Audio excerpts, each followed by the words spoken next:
agar kita mudah memahami makna-makna Al-Quran, sementara kita tidak bisa berbahasa Arab?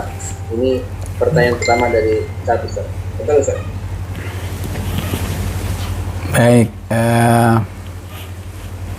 jadi harus dihilangkan dalam pikiran kita, ya, pemahaman yang harus ideal sekali, ya. Jadi kalau udah kaitannya dengan bahasa Arab itu memang kaitannya sebagai mufassir, ya. Tapi kalau sekedar agar kita ngeh aja, ya. Misalnya Allah berfirman, Tabarakalladzi biyadihil mulku wa huwa ala kulli syai'in qadir, alladzi khalaqal mauta wal hayata liyabluwakum ayyukum ahsanu amala wa huwal azizul ghafur. Ya, andai kata nih, ya, terjemahan yang kita baca plus hati kita yang hidup itu sudah luar biasa, ya. Ya, terjemahan aja. Kalau terjemahan kan nggak harus bisa bahasa Arab, ya. Tentu jangan salah paham juga, bukan berarti nggak usah belajar bahasa Arab, ya. Ya. Cuma jangan sampai mentang-mentang nggak sempat atau nggak berkesempatan belajar bahasa Arab, berarti, ya, dirinya merasa tertutup habis, nggak mungkin ada peluang bisa faham Al-Quran. Enggak, ya. Rajin-rajin saja baca terjemahan, ya. Insya Allah, ya, kurang lebih 50% dari Al-Quran itu sudah terbayang bagi kita. Al-Baqarah ini isinya begini, Ali Imran ini seperti ini, ya. Semoga apa yang pernah saya alami tahun 96, saya bertemu dengan mu'allafah dari Jerman, ya. Mu'allafah dari Jerman itu baca terjemahannya sudah sangat berulang-ulang, ya. Sehingga dia paham betul isi Al-Quran itu, ya. Ya. Yang tidak paham, yang belum terpahaminya biasanya terkait dengan hal-hal ayat-ayat yang butuh tafsir, atau istilah lain ayat-ayat mutasyabihat, dan itu, ya, tidak lebih dari 20 atau 30% ayat. Jadi bisa paham 70% ayat itu sudah luar biasa. Dan itu insya Allah dengan pemahaman yang ala kulli hal, atau daripada tadi berstatus ummiyun la ya'lamunal kitab, itu terjemahan asal rajin dibaca insya Allah sudah bisa membantu kita, ya. Dan seorang mu'allafah dari Jerman ini terlihat sekali bahwa dia telah banyak membaca terjemahan ketika ngajak diskusi dengan saya dari sekian puluh ayat yang dia baca yang belum dia pahami, ya. Ya. Karena sering baca, maka sering menemukan tanda tanya. Ini ayat ini kenapa begini? Ini ayat ini kayak begini. Ada aja yang ditanyakan, ya. Ya. Yang kurang lebih saat itu dari jam 9 sampai jam 12, ya. Ya, salah satu ayat yang dibahas sama dia, yang diajak diskusi panjang, An-Nisa 35, ar-rijalu qawwamuna 'alan nisa'i bima faddalallahu ba'dahum 'ala ba'd, dan seterusnya. Karena dia merasa budaya dia di Jerman kok beda sekali dengan ayat ini, ya. Tapi alhamdulillah setelah mendapat penjelasan, ya, justru dia melihat disitulah cara Allah memuliakan wanita, cara Allah memuliakan para istri dalam kehidupan umat manusia ini, ya. Jadi bahkan agak bersinergi seperti, ya, di umumnya di negara-negara maju, ya, yang memang semangat undang-undangnya untuk memuliakan wanita luar biasa, ya. Tapi karena tidak ada iman, hanya ikatan kemanusiaan saja, tetap aja pelanggaran, tetap aja pemuliaannya justru sebagian membawa kepada penghinaan terhadap para wanita itu sendiri. Ya. Jadi itu sekedar contoh ya, sekedar contoh kalau memang sudah ya istilahnya harapan untuk mendalami bahasa Arab itu nggak ada, gunakan terjemahan yang sering-sering dilakukan. Gunakan sesekali istilahnya istilah Imam Ghazali itu apa? Tafahum. Ya. Fahum itu apa? Penasaran kalau nggak paham. Ya. Ya 1 pekan 2-3 ayat aja. Hari ini lagi baca ayat misalnya ulaika lam yakunu mu'jizina fil ardi wa ma kana lahum min awliya yansurunahum min dunillah dan seterusnya. Tafahum. Ini ayat maksudnya apa ya? Ya. Atau lagi baca surat ayat-ayat pendek ya. Afara'aitumul ladzi misalnya antum ansha'tum syajarataha am nahnul munsyi'un ya. Nahnu ja'alnaha law nasha'u la ja'alnahu hutaman fadhaltum tafakkahun misalnya. Ini ayat apa maksudnya ya? Ya sesekali aja. Ini juga sering-sering berulang 2-3 ayat penasaran nggak tahu langsung baca terjemahan. Penasaran bisa bertanya, penasaran buka tafsir ya. Ya, asal terus menerus saya yakin sekian ribu ayat itu atau 6.000 ayat lebih itu insya Allah sedikit demi sedikit akan terkurangi keawaman kita ya.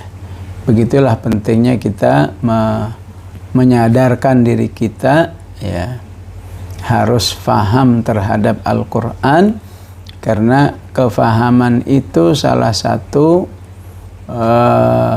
alat tadabbur ya. Sedangkan yang tidak tadabbur dikecam oleh Allah, awas hatinya bisa terkunci. Afala yatadabbarunal Qur'ana am ala qulubin aqfaluha ya.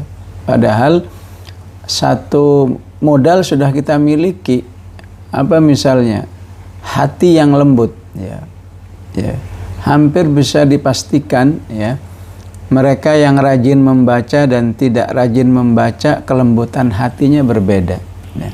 Apalagi sudah hafal, kelembutan hatinya berbeda dengan yang belum hafal. Nah, kelembutan ini padahal jika bisa dipertemukan dengan suatu pemahaman, hasilnya adalah tadabbur yang luar biasa, tadabbur yang membuat manusia selalu semakin ingin dekat dengan Allah, semakin cinta kepada Allah, semakin mengagungkan Allah, semakin cinta kepada akhirat dan lain sebagainya. Sehingga jika dia penghafal, jika dia pembaca, itu akan berdampak kepada peningkatan semangat membacanya atau semangat menghafalnya atau semangat murajaahnya insyaallah. Wallahu a'lam.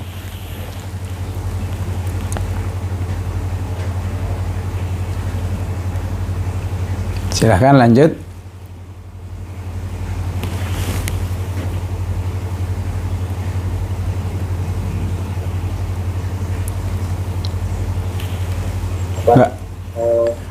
Pertanyaan berikutnya,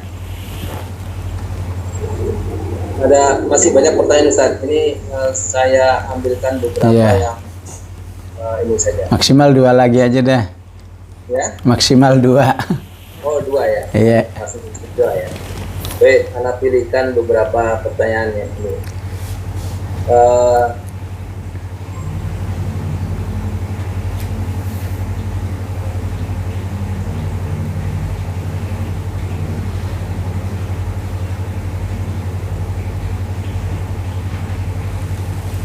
Ini nih. Assalamualaikum Ustaz. Waalaikumsalam. Nasihatnya, mau menanyakan tentang penyakit hati.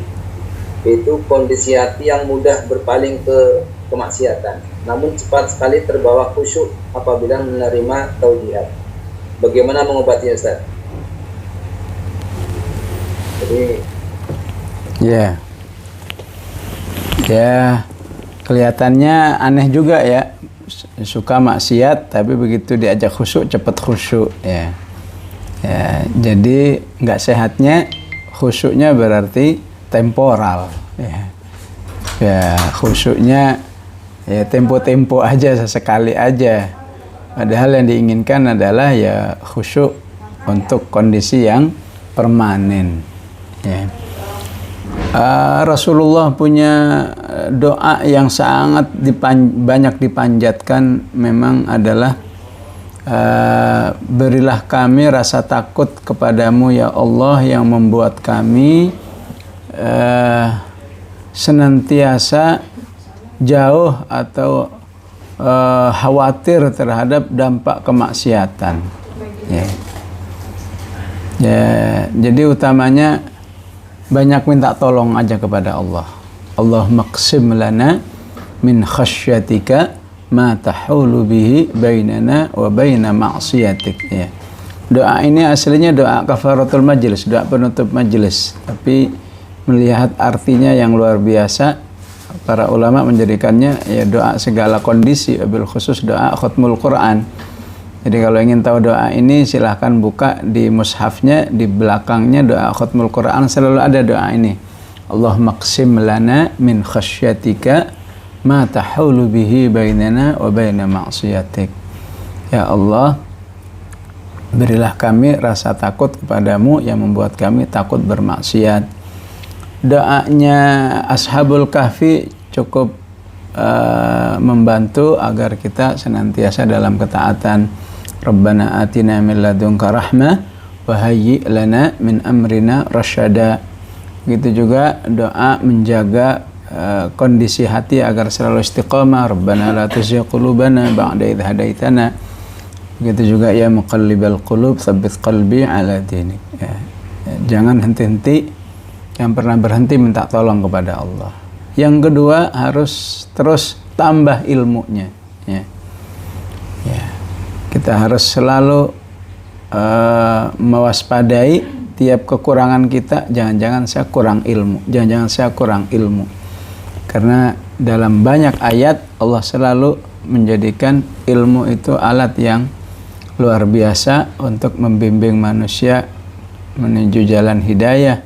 Salah satunya Al-Hajj 52, waliya'lamal ladzina utul ilma annahu al-haqqu min rabbik fayu'minu bihi fatukhbita lahu qulubuhum wa innallaha lahadil ladzina amanu ila siratim mustaqim. Ya. Jadi yang ketiga, banyak-banyaklah bergaul dengan orang-orang yang soleh. Bahkan ketawaduan Imam Syafi'i radhiyallahu an. Kalau saja aku nggak bisa menjadi orang yang soleh, maka aku akan berusaha memirip-miripkan diri saya dengan orang yang soleh. Itu saking semangatnya untuk mengikuti jejak orang-orang yang soleh. Kita tahu manusia kecenderungannya adalah mengikuti yang lain. Jika bergaulnya dengan orang-orang yang tidak memiliki prestasi dalam kesolehan, maka kita tidak merasa melihat langsung contoh yang nyata bagaimana menjadikan orang yang senantiasa khusyuk kepada Allah Subhanahu wa Ta'ala. Itulah salah satu 3 langkah yang insya Allah cukup membuat kita berada dalam kekhusyuan yang permanen insya Allah, sehingga hati kita terjaga, tidak terjerumus pada kondisi surat Al-Hadid ayat 16 ini insya Allah. Baik, Ustaz, ini ada beberapa yang mau bertanya langsung. Di antaranya ada Ustaz Abu Salim. Kepada Ustaz Abu Salim, mungkin dipersilakan untuk bertanya, Ustaz.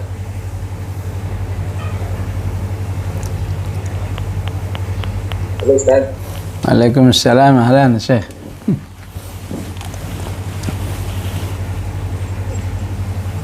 Ustaz Abu Salim, ada yang mau ditanyakan? Kalau nggak ada, mungkin ada yang lain? Ada yang lain yang mau langsung bertanya?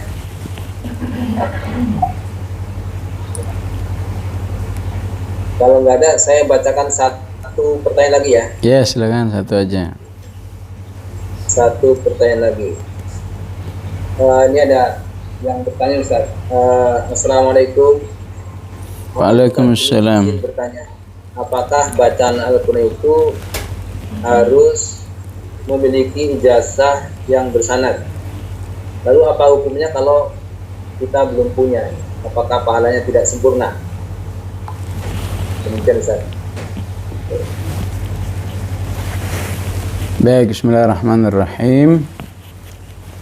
Ijazah ataupun sanad ya, itu insya Allah membantu melengkapi ilmu tilawah kita ya, ataupun meningkatkan kualitas ilmu tilawah kita ya.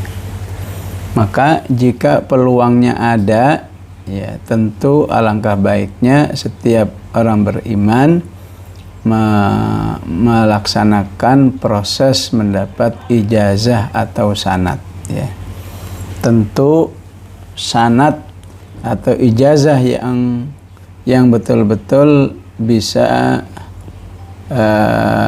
dipertanggungjawabkan atau yang betul-betul aslinya gitu ya. Kalau aslinya itu seseorang bisa melakukan talaqi atau arad ya, ya.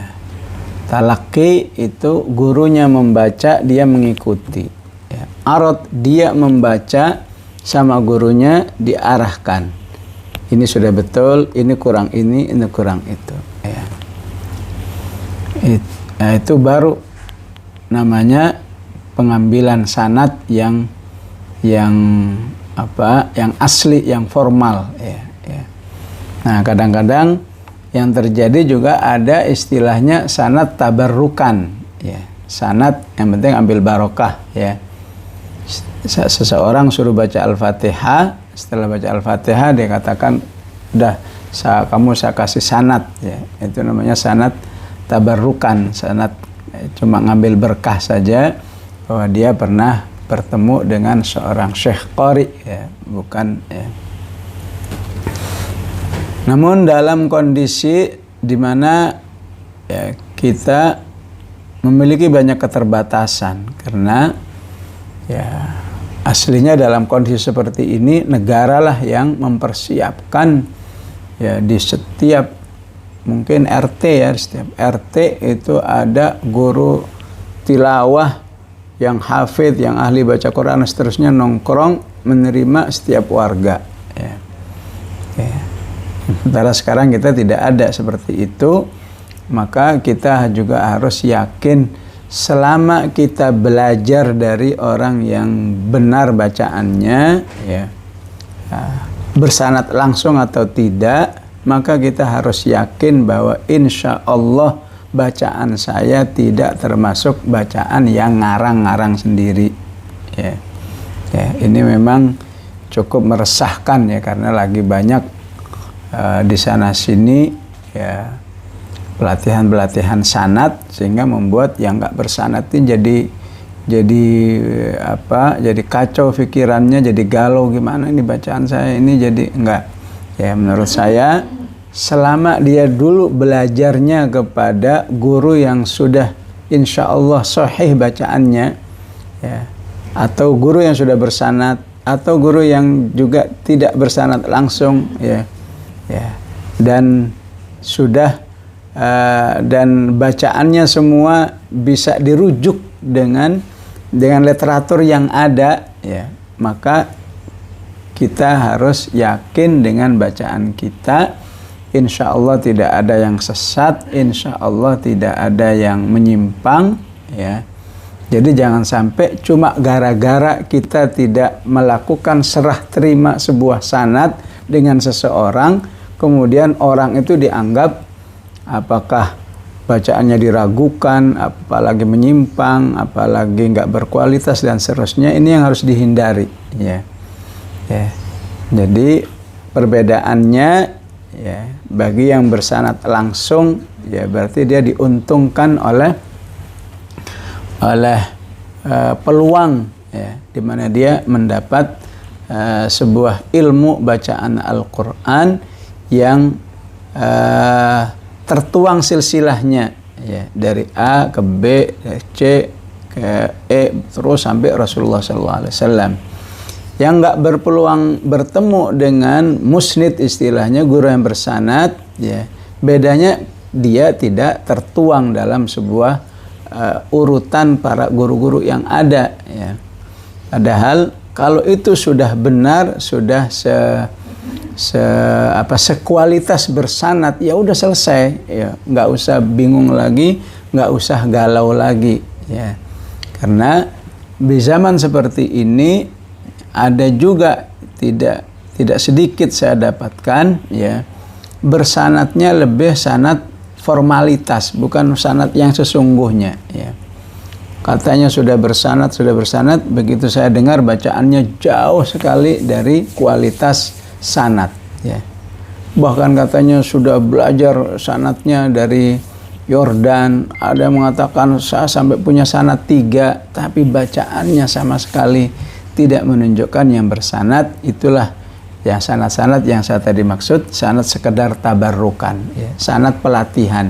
Bagaimana mungkin bisa sanad sungguhnya cuma ikut 3 hari pelatihan atau 2 hari, apalagi sehari pelatihan, kemudian ngaku-ngaku diri saya paling bersanad, ya. Ya paling bersanad, ya paling di surat yang saat itu dipelajari saja, ya. Apakah Al-Fatihahnya, apakah An-Nasnya, ya, tidak untuk semuanya, ya. Dan ya, dampaknya yang kesian yang nggak bersanad ini suka galau sendiri, ya. Jangan-jangan bacaan saya ini tidak sesuai dan seterusnya, padahal dia belajar dari yang sudah benar, insya Allah. Dia nggak ngarang sendiri.